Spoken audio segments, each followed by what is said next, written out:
नमस्कार दोस्तों। आज हम लोग शमशेर बहादुर सिंह रचित कविता का अध्ययन करेंगे। इनका जन्म हुआ था 13 जनवरी 1911 को। 13 जनवरी 1911। निधन हुआ 1993। जन्म स्थान देहरादून उत्तराखंड। माता पिता प्रभुदेवी एवं तारीफ सिंह कलेक्टेरिएट में रीडर एवं और साहित्य प्रेमी इनके माता पिता थे। 1928 में हाई स्कूल, 1931 में इंटर, 1933 में बीए इलाहाबाद से, 1938 में एमए पूर्वार्ध अंग्रेजी। आगे पढ़ाई न चल सकी। पारिवारिक जीवन 1929 में धर्मदेवी से विवाह, 1933 में पत्नी की मृत्यु, फिर परिवार विहीन अनिश्चित जीवन। वृत्ति रूपाभ कहानी, माया नया साहित्य, नया पद्य एवं मनोहर कहानियाँ के संपादन कार्य से जुड़े। उर्दू हिंदी कोश का भी संपादन। 1981 से 85 तक प्रेमचंद सृजन पीठ विक्रम विश्वविद्यालय उज्जैन के अध्यक्ष रहे। 1978 में सोवियत रूस की यात्रा की। कृतियाँ इनकी हैं। 1932 से 33 में लिखना शुरू किया।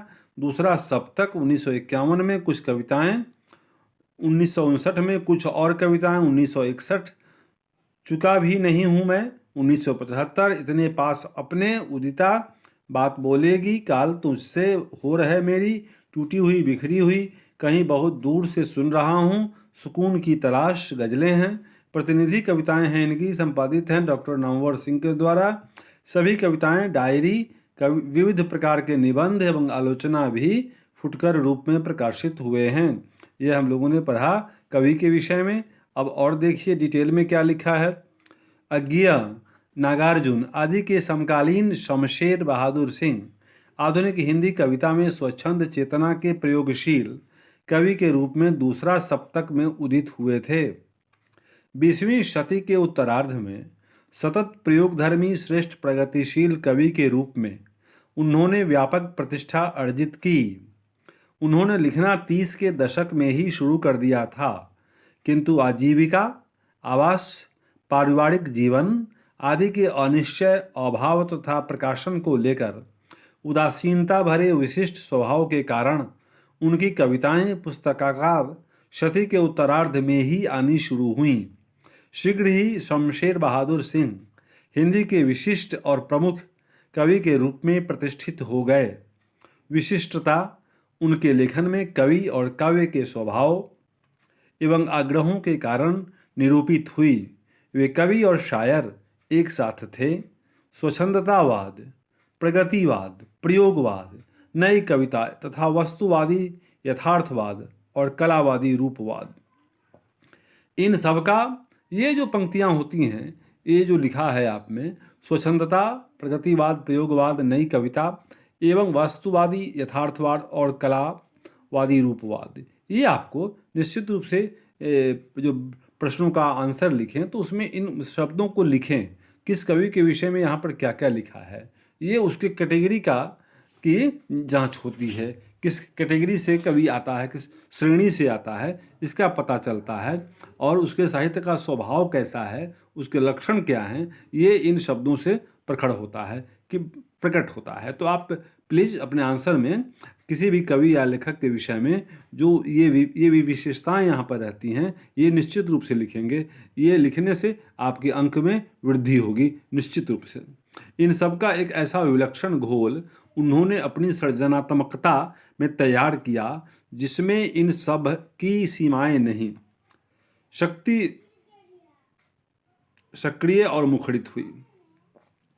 हिंदी और उर्दू को तथा इनकी कविता शैलियों और संस्कृतियों को उन्होंने एक माना ही नहीं, जाना और अनुभव भी किया। कवि के लिए दोनों दो नहीं, एक हैं। इसी रूप में शमशेर के यहाँ उनकी अभिव्यक्ति भी होती है। भेद है सिर्फ शैली का ऊपरी, भीतर तो वही है कि तथ्य सबों में एक है। विशेष भावनाओं की अभिव्यक्ति होती है, विचारों की अभिव्यक्ति होती है। वो कविता हो या कहानी हो, यह साहित्य है। और साहित्य क्या है? तो जीवन का दर्पण है। साहित्य समाज का दर्पण है, व्यक्ति के अंदर झांकने का प्रयास है। सब कुछ है, समष्टि से व्यष्टि तक, व्यक्ति से लेकर के समाज तक सभी भावनाओं को अभिव्यक्ति देता है यह साहित्य। तो कवि के लिए दोनों ही एक हैं। इसी रूप में शमशेर के यहाँ उनकी अभिव्यक्ति भी होती है। भेद है सिर्फ शैली का, ऊपरी भीतरी एकता अखंड और अक्षुण है। उर्दू काव्य और आधुनिक हिंदी काव्य की विरासत को उन्होंने मिजाज, रंग, स्वर, लय और भंगिमाओं के साथ अपनी खास संवेदना और कल्पनाशीलता के सहारे अपने ढंग से आत्मसात किया। उनके समकालीन जहाँ छायावाद से खुद को विलगाने और अलग थलग विशिष्ट दिखने के प्रति आग्रहशील रहे, वहाँ शमशेर ने एक ही संधान में निराला और पंथ दोनों को साधा। कविता, चित्र, संगीत, नाटक, नृत्य, मूर्ति आदि विविध कलाओं के सृजनात्मक प्रभाव उन्होंने अपनी कविता की स्वायत्त जमीन और शर्तों पर ग्रहण किए। ये इन पंक्तियों का मतलब है कि उनकी कविता में चित्र उभरते हैं, चित्रात्मक शैली है। जब आप पढ़ेंगे तो लगेगा जैसे आप कोई पेंटिंग देख रहे हो। तो ये पेंटिंग दिखाने की क्षमता शब्दों के द्वारा कविता में शमशेर की खूबी है, महान कवि की खूबियाँ हैं। स्थानीय और सार्वभौम, क्षणिक और सनातन, जटिल और सरल, ठोस और वायवीय, मूर्त और अमूर्त, ऐन्द्रिय और आध्यात्मिक, तमाम तरह के विरोधों को अपने विलक्षण वस्तु विधान और ऐन्द्रिय संस्पर्श के साथ, अनुभूति के साथ, कल्पना प्रवण अनुभूति के रंग में डुबोकर एक सजीव संरचना में ढाल देते हैं। उनमें अद्भुत कला, संयम, डिसिप्लिन, संक्षिप्ति और सांकेतिकता है, ब्रीफिंग है। कहा भी गया है कि brevity is the soul of expression. अभिव्यक्ति का सोल क्या है? आत्मा उसकी संक्षिप्त होना। बहुत बोलना और बहुत बड़ी बड़ी बातें करना ये कोई महानता के लक्षण नहीं, बल्कि आप बड़ी बड़ी बातें कितने कम शब्दों में कह जाते हैं, ये आपकी महानता है। तो संक्षिप्ति भी इनकी खूबी है।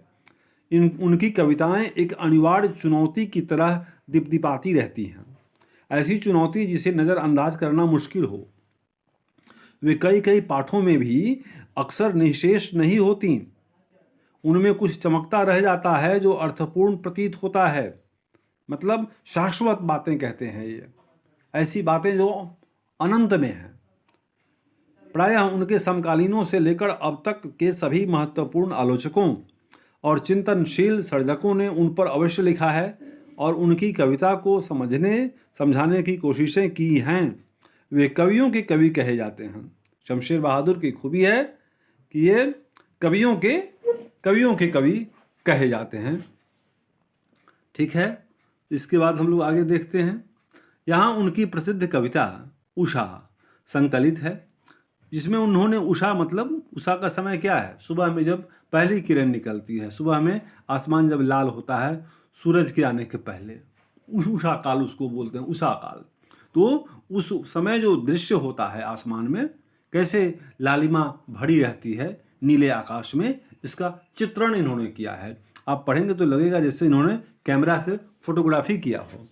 तो यहाँ उनकी प्रसिद्ध कविता उषा संकलित है, जिसमें उन्होंने उषा का गतिशील चित्रण बिंबों द्वारा प्रस्तुत किया है।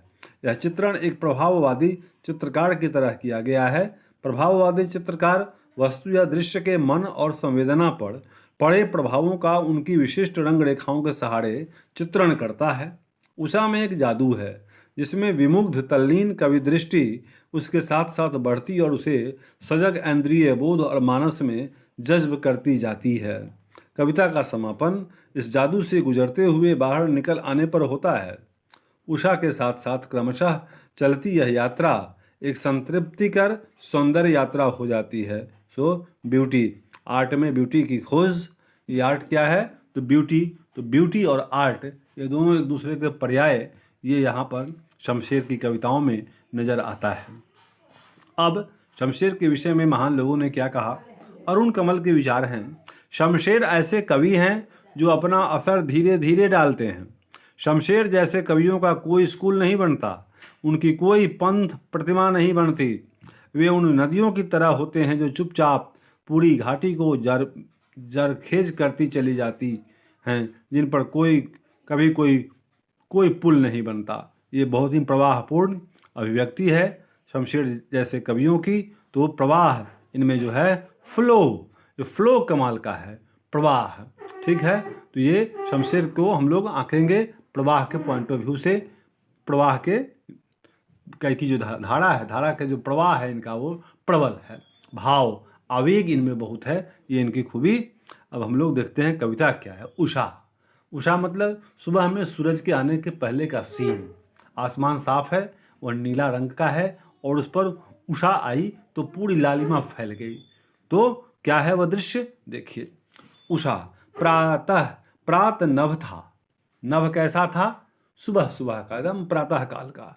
प्रात नभ, आसमान था बहुत नीला, शंख जैसे, जैसे नीले कलर का वो शंख हो, नीला शंख जैसे। भोर का नभ, भोर का, भोर मतलब सुबह, सूर्योदय के पहले, वो भोर का नभ।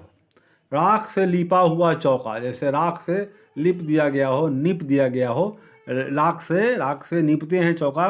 तो पहले गांव में देहात में ऐसा होता था, अब तो पक्के के मकान हैं तो क्या राख से निपा जाएगा, नहीं लिपा जाएगा राख से। लेकिन पहले जब कच्चे मकान होते थे तो राख से लिपा हुआ चौका होता था और अभी गीला पड़ा है, आसमान ऐसा मालूम पड़ता है कि वो राख से लिपा हुआ है। बहुत काली सिल जरा से लाल केसर से कि जैसे धुल गई हो, और उस पर वो काली सिल है, पूरा अंधेरा जैसा लग रहा है आसमान में, और काली सिल से लाल केसर से, जरा से लाल केसर से, वो आसमान तो नीला है ही, उस पर काले रंग का जो सिल है उसको हाथ में लेकर के किसी ने लाल केसर उस पर रंगना शुरू कर दिया हो। केसर जो लाल रंग का था उसको थोड़ा कलर करना शुरू किया, उसको स्लेट पर या लाल खड़िया चौक मल दी हो किसी ने। अब लाल पूरी लालिमा जो है वहाँ पर फैल गई आसमान में, जैसे स्लेट पर किसी ने लाल खड़िया या चौक मल दी हो किसी ने, जैसे लाल कलर वाले चौक से, खड़िया से किसी ने आसमान को रंग दिया हो, मल दिया हो, वहाँ पर वो लालिमा लग रही है। नील जल में या किसी की, वह नील जल, पूरा समुद्र जैसा मालूम पड़ रहा है आसमान, जैसे नील जल हो, में या किसी की गौर, जैसे कोई स्त्री सुंदर बदन वाली उसमें स्नान कर रही हो, तो उसकी देह जैसे समुद्र में नीले जल में स्नान करे कोई सुंदर स्त्री, तो देखने में झिलमिल देह करेगी उसकी, उस तरह से वो लालिमा सूरज की वहाँ प्रतीत हो रही है, जैसे आसमान सागर हो और उसमें कोई स्त्री स्नान कर रही हो। ये दृश्य मालूम पड़ रहा है सुबह सुबह में जब सूरज आने वाला है, जैसे हिल रही हो, और जादू टूटता है। यही देखते देखते जादू टूट गया। इस उषा का अब सूर्योदय हो रहा है, अब सच निकल कर सामने आ गया, दृश्य समाप्त हो गया, सूरज निकल आया आसमान में। सूरज के आते ही उषा समाप्त हो गई, तो जादू टूट गया। उषा का क्या है, एक जादू जैसा सम्मोहन है जो कवि के ऊपर हो चुका है। लेकिन जैसे ही सूरज आया, सूर्योदय हुआ, वह लालिमा समाप्त हो गई। अब यह दृश्य समाप्त हुआ और कवि जादू से बाहर आ गया। तो ये कविता हम लोगों ने पढ़ा और मुझे उम्मीद है कि आपको अच्छा लगा होगा। प्रश्नोत्तर के लिए बाद के वीडियो में देखते रहें। आपने इसको देखा, इसके लिए धन्यवाद।